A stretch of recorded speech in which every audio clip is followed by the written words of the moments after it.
Good afternoon to you. Mark Sudduth, HurricaneTrack.com, here with your hurricane outlook and discussion for Sunday, August 28th, 2016.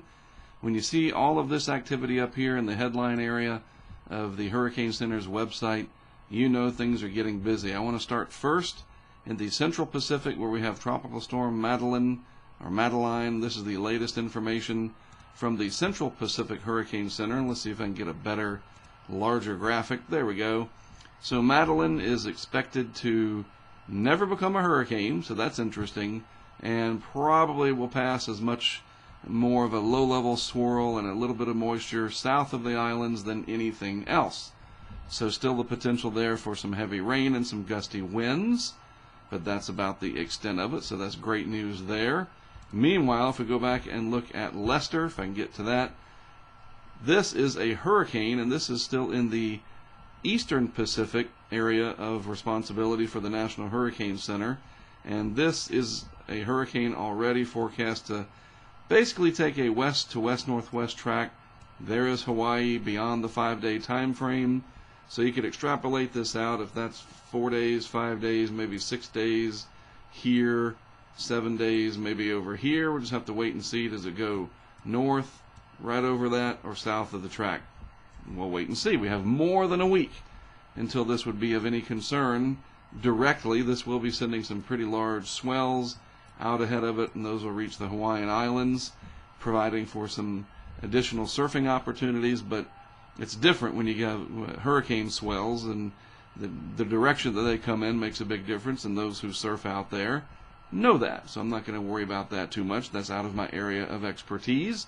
Meanwhile, in the Atlantic Basin, everything's going quickly towards Category 5 craziness, and you haven't seen anything yet.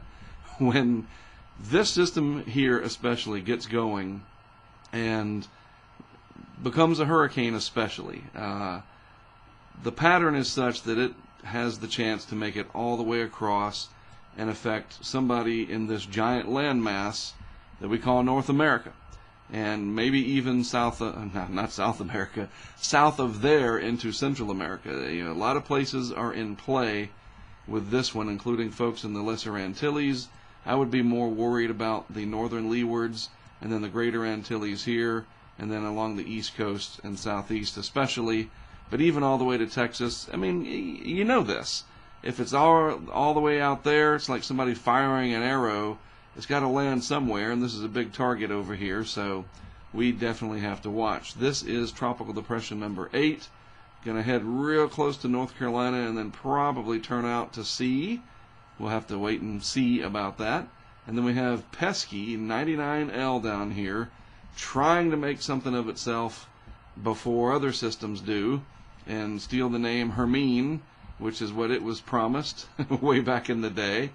So let's take a look, though, at the satellite picture here. Very interesting goings on. The weather is very fascinating. This is Hurricane Gaston. There's the eye. Pretty good central dense overcast of very heavy convection or thunderstorm activity around the core. So this will probably become a major hurricane, the first of the season. This is an upper level low pressure area. Cold air in the mid to upper levels of the atmosphere, rotating counterclockwise. So all that cold air over the very warm ocean creates instability, and that's why there's showers and thunderstorms with it. Sometimes these will work their way down to the surface and switch to warm core overall, where it's a warm thermal profile instead of cold. And we had that last year with what caused Hurricane Joaquin. I don't see this doing that, so we have enough on our plate, believe me. There's another upper level low, not as vigorous over here, and that is generally causing some of this wind shear to hit TD number 8, that counterclockwise flow, and pushing the thunderstorms off to the west.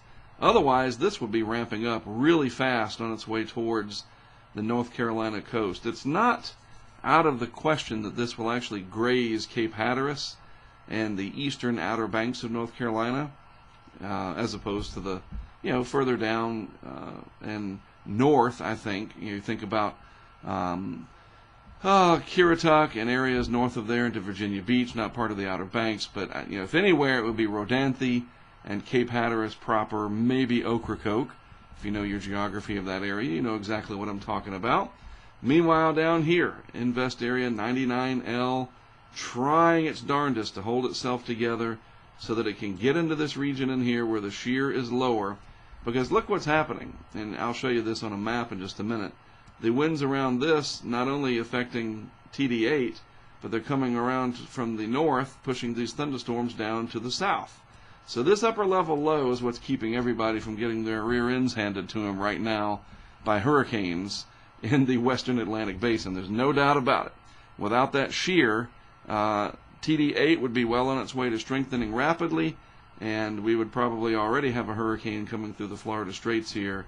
So I guess that's obviously good, right? So let's take a look at the sort of setting the players in motion here, what's where and whatnot by way of vorticity. All right, so this is the energy associated with the upper level low. Don't worry about that.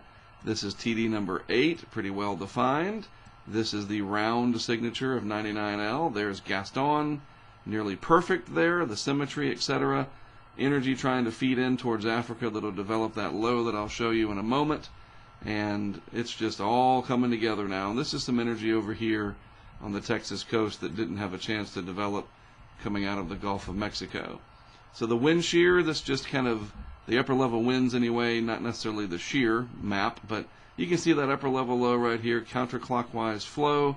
So the wind is going across this system such as this, and then down across 99L like that, and this upper level low helping to sort of pull the wind away, and the outflow is like an outflow channel for Gaston, another outflow channel there. So this is in a perfect environment, this not so much, but that could change over time. The models are indicating that maybe this will get into the central Gulf of Mexico, come around the side of the high pressure, the backside of that ridge, and maybe there's some troughing coming in. I haven't looked at those details too closely yet, but the bend is usually associated with either going around the backside of a ridge of high pressure, which is usually indicated by some kind of a weak trough in between. But later on in the fall we get these deep digging troughs, and I don't see that right now. So this is more just following the weakness of the ridge between it, up in this area, and whatever's sitting out west, more than likely. But the end result, it looks like perhaps somewhere between 85 degrees longitude or Apalachicola area and maybe Cedar Key in that vicinity could be in line for the landfall of this system, whatever it does. Some of these other models are the more simple, what we call the beta and advection models. These are not your dynamic models. These are more the dynamic models in here, and so I would pay attention more to this kind of a track right here than anything else.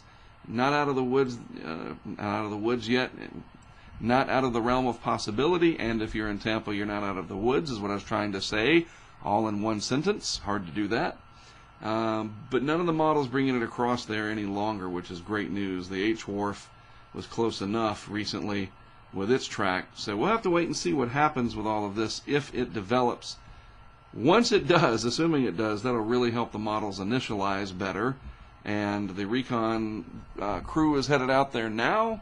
If not now, it'll certainly be soon, and we'll see what's exactly happening. In fact, they're also going to be flying out to TD number 8, sitting out here, and maybe we'll see that that's upgraded straight to Tropical Storm Hermine. If so, and this gets named, next it would be Ian, I-A-N, Ian. So there you go. Let's look at the GFS, the brand new run of the GFS from 12Z this morning, meaning that it was initialized at 8 o'clock Eastern Time. This is the 24-hour map valid Monday morning, the 29th of August, Katrina Anniversary Day, for those of you that remember that, which should be everybody, right? There is the vorticity signature of 99L, looking a little healthier than it has been. And by the way, we're looking at the 850 millibar layer of the atmosphere, or roughly 5,000 feet up, and then the spin in the atmosphere, or what we call vorticity. In other words, this map is sort of a representative of this map out in the future. All right, so each of these circles that I was showing you are represented by these things right here. So there they are in model land. So here we are at 24 hours all the different players. TD number 8, 99L, Gaston, and soon to be 92L probably. All right? You got all that? So let's step through the next few days. Tuesday morning, Wednesday morning, Thursday morning. So let's see what we have. System out here, TD8 doesn't really do much with it, so that's good. 99L trying to develop as it comes up into the northeast Gulf. Gaston going out, strengthening as it does, racking up lots of ace points, accumulated cyclone energy. This is like a high-scoring basketball player. Michael Jordan, LeBron James, Dwayne Wade, whoever. You pick them, that's who it is. Lots of points in this particular game. Then the soon-to-be area of significant interest coming off of Africa here, showing up very nicely here at day 4. And then at day 5, everything's moving along. And look what happens here. This comes off near Jacksonville, Florida. Huge high-pressure area starts to build over the Great Lakes. Troughing here starts to leave. Giant area of high pressure throughout the atmosphere over the Atlantic. And by day 6, this system here gets out over the southwest Atlantic and starts to blossom. Our other system coming across at a fairly low latitude here, trapped underneath or south of a very deep layer of high pressure in the atmosphere. The troughiness and that energy moving right along. Gaston caught in there, setting the stage. And hey, look, there's even another system trying to pass south of the Cape Verdes right there. So finally by day 7, this is headed up towards North Carolina. Strong high pressure building all across the Atlantic basin. It's just going to be a heck of a week coming up, I tell you. I better sleep at night and just ignore all of this so that I can function during the day, because, man, there is a lot going on. There is the potential that I could be headed to Florida later this week, Cedar Key, somewhere around there, for the landfall of whatever 99L decides to do, then have to get back up to North Carolina here where I am, in Wilmington, to get ready for the landfall of that system in eastern North Carolina, maybe, and then we wait and see what happens coming in from the east about a week later. I mean, wow. They said it was going to be a busy hurricane season, and here it is. And you know what? It's only August. Yes, it's only the end of August, thank goodness, but we have all of September and a couple of weeks, maybe 3 in October to get through, and then things start calming down climatologically. And I want to say one more thing. I'm just telling you, man, this is the facts, all right? If it upsets you, then I'm sorry, but this is all happening without a favorable MJO pulse, or upward motion. If we get a favorable upward motion pulse coming through the Atlantic basin, I just cannot imagine how busy it will be. So just think about that and let it motivate you to do something to be prepared. If you have a generator that you haven't paid attention to in a number of years, contact a local small engine repair shop and get it looked at.